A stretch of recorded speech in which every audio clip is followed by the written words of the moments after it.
farmer, friend, singer-songwriter, Lyal Strickland. And that's farmer, friend, and jack of all trades, Chris Horn. And we're those Tastebudguys. Hey guys, welcome back. Thanks for joining us one more time. I'm Chris. That is Lyal. We are those Tastebudguys, and today we're wearing white. I was gonna say it's a bit bright. I just randomly grabbed a shirt to throw over my bright orange construction shirt, and whatever. Anyways, guys, this is your first time joining us. Appreciate you giving us a chance. Obviously, we enjoy having you guys watch us, but just be forewarned, we don't know what the hell we're talking about. We're just here to have a good time, drink a few drinks, talk about the thing that we are drinking today, which Lyal will introduce here in a minute, and give some tasting notes. And we're really not doing a review, yet good or bad. We just want to tell you about what it is we're drinking and encourage you to tell us about it too and get on and have a conversation. Meantime, also, we have some guys over here that's helped us out. If you would go check them out. These are all Missouri brands. We'll start at the far end. We got Black Anvil from, Blacksmith Distilling. And we have Samuel Burton. And we have Edelbrand, which is, this one's brandy. This one isn't the brandy. That's the beer brand. Anyways, go check these guys out. We really appreciate them helping us out. We've got episodes on them and more to come. It'd be great. Also, there's a QR code that's not on my monitor because we ain't put it up there yet, but by the time you see it, there'll be a QR code up there. And if you want to help us out, you can. For the rest of you guys, welcome back. Thanks for giving us another chance. We probably failed you the first time. And now Lyal's going to tell you what we're going to do. I love that there's somebody out there that just goes, one of these days, these guys will get it together. They'll have it going on. And then we never do. It'll be 6 years in January, which just might come out in January. Right now it's November. Yeah. November. By the time it comes out, it might be January. It'll be 6 years in January that we've been doing this and still don't make any sense or know a damn thing. Yeah, but we like it. We're working with Angel's Envy.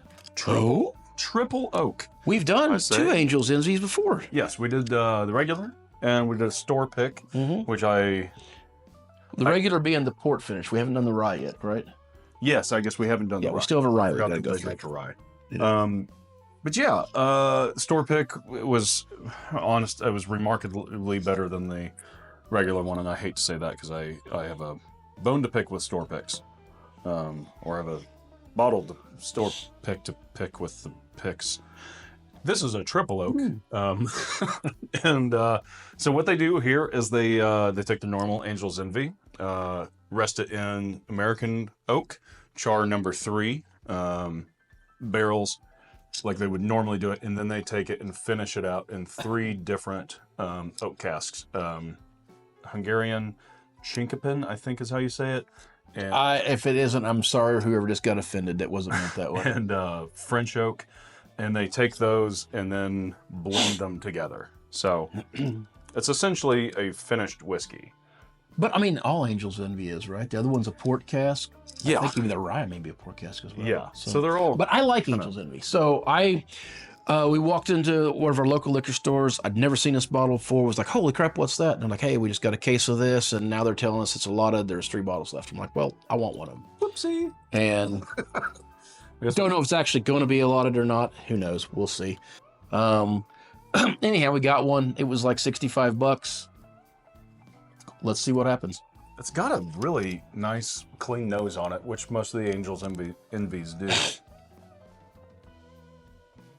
That port's not there. That wine. I was going to say it's not as sweet.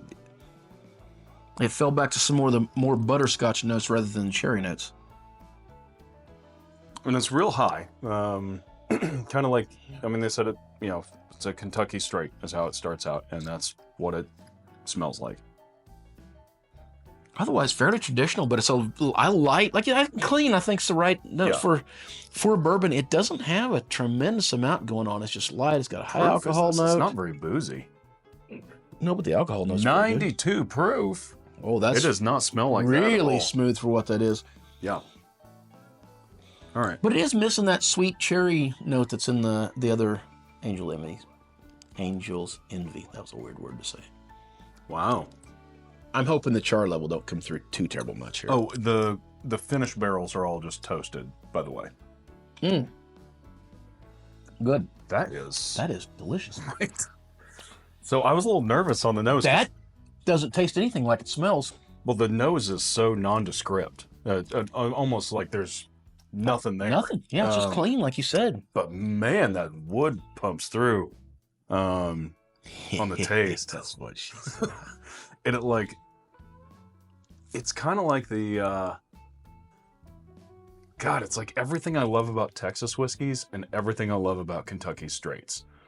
Like, when I smelled it, I was like, this is going to be a high note, almost sour, bitter. Finished with a sour, yeah. Kentucky straight.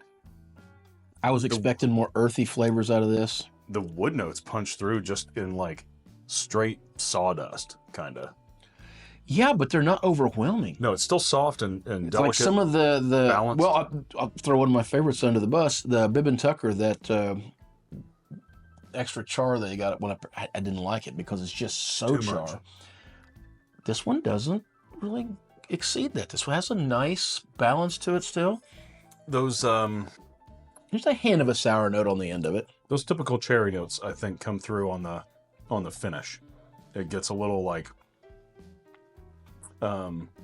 maraschino situation going on, which adds a little component of sweetness to what you just went through with the wood.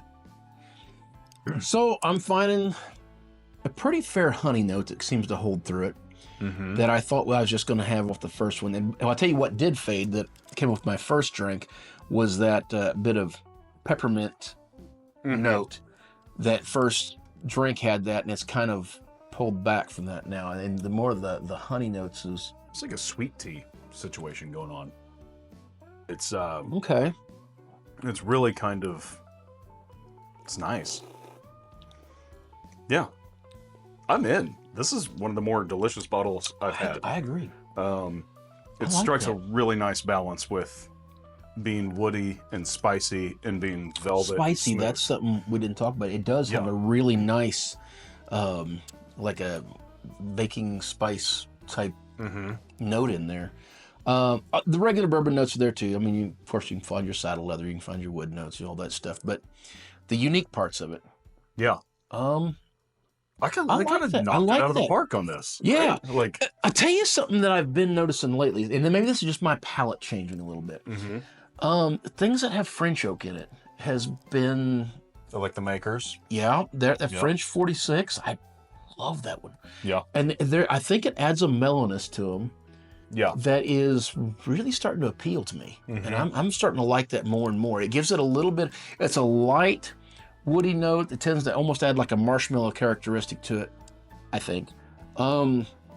Well, not toasted. And I'm wondering if that isn't kind of what's going on here. The French oak, and then I think that toast level char, I think brightens up, seems to anyways for me, seems to brighten up the whiskeys a little bit and give them a little fresh cut wood note without being too overwhelming, you know? That's a good fresh cut wood. That's a good, Yeah. really good, almost sappy. It's very strong, but like I said, I like what Yeah. it goes away quick. It doesn't just like hang on there and turn real bitter. It's a little bitter on the end, just a little bit. I bet with the cube ice, this would be really, really yeah. freaking delicious. Yeah. Really It'd go fast. And stellar for stuff. would you say a 90%? 92 proof. Yeah. Yeah. I said percent. Yeah, proof. Yeah. Man, alive. Awesome. I don't have much to say other than just like, hell, that's good. Yeah. I would absolutely, if you see this, pick up a bottle. I think if you like Angel's Envy to begin with, Yeah. I would say don't snub your nose. This one is probably going to be pretty good. Unless you think Angel's Envy is the apex of all whiskeys, then obviously it can't get better than that. It can only go down. But I think if you like what they generally do, I think you'll like this one. It's just got a little bit of amped up note, but it does lose some of the sweetness. Yeah. I would go for it. I did go for it, but And I think this is a good transition too between if you're like myself, I really love those big Texas whiskeys, just knock you in the face, slap you in the face, moving towards a softer, more mellow do you Kentucky straight. like Angel's Envy? And I mean, I know it's not Yeah, bad it's- for you. Is that something you like? Hey, I like Angel's. It's kind of like Woodford. I used to really like Woodford, and they're both just a little soft for me now. I like the Woodford Double Oak, and I liked our high proof store pick of Angel's Envy. I still like I'm the still a baseline fan flavors, but I'm yeah. still a fan of them. Angel Levy still goes. Like I say, Bibb and Tucker, I think, still one of my absolute top-notch whiskeys. Agreed. And I've had almost every other version of Bibb and Tucker that I've been able to find, which is at least 4 different ones besides the original. You like the 6. And the original is still my favorite one. Yeah. So it is one of those apex drinks for me. I don't think you improve upon what they've done so far. This one, It's pretty good. it's pretty compatible. I like it. Yeah. So All right. Until next time. whether it be the angels that you envy, The food you're eating? you like that? I like that. Clothes you're wearing. Or the people you're meeting, grab a buddy and try something new. Till next time.